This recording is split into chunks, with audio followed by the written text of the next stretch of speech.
Lord, we gathered together today, fellowship, coming to your presence to worship you, Lord. Tell you thank you. Lord, our desire is that we be fed with your living word.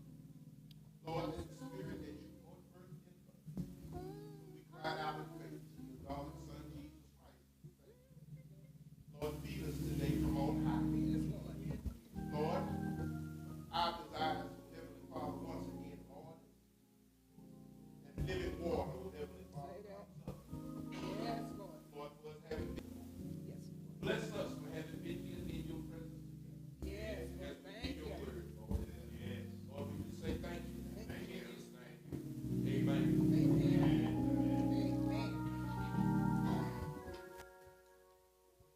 Amen. Approach of Christ greater riches than the treasures of Egypt, for he was looking to the reward. Amen. Man, listen.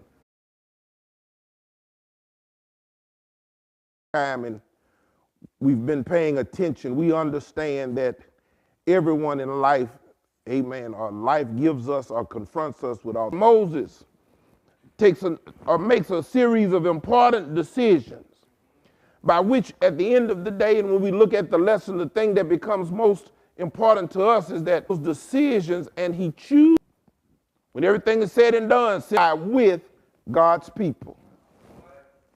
What we do is when we look at the text, because I only have 3 verses, but it's a lot in there, and I just we want to acknowledge and make sure we know where God is in the text. And the last 2 Sundays, we picked up on 2 things. The last thing was, as Joseph said, Joseph told his family, he said, I got to leave.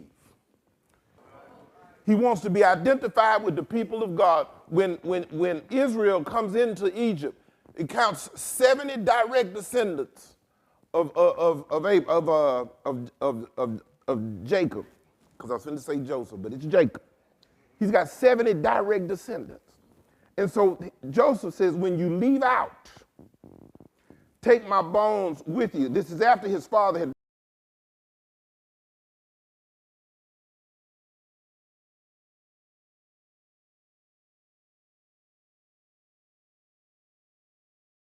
cover the land on the scene by accident. We get to Moses by the divine will and the divine providence of God, because God has kept his word. He's multiplied Abraham's descendants, delivered them. And last week we were introduced to some parents that kept a child to let us know that God keeps his word, and he sent a deliverer to keep his promise. So here's God's people present. And who is this one whose life sent a deliverer to keep his promise? So here's God's people present. And who is this one whose life he hang your hat on by his faith? Because we can't leave and march out to see what happens if we forget verse 1 of Hebrews 11 and verse 6 of Hebrews 11. I told you we got to carry those with us each time we get to one of these spots. Amen? Because it's in there. Look at what happens in the text, and look at, Lord, have mercy, what that grown up means. Amen. We all been there. We know we was in our folks' house and thought we was grown, but it's different when the bills when that light bill show up in your name.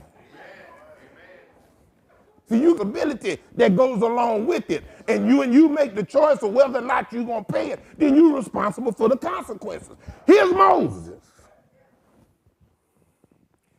He's got a choice to make. And I want to remind you of something I've shared with you before. So when the text says that Moses got a choice to make, I want you to know he's getting ready to make a choice about who's God.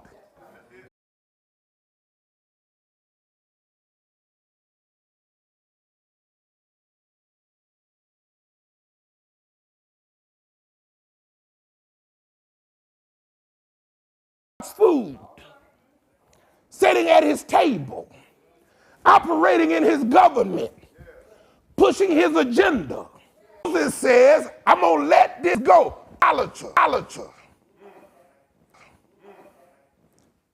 He said that Goshen.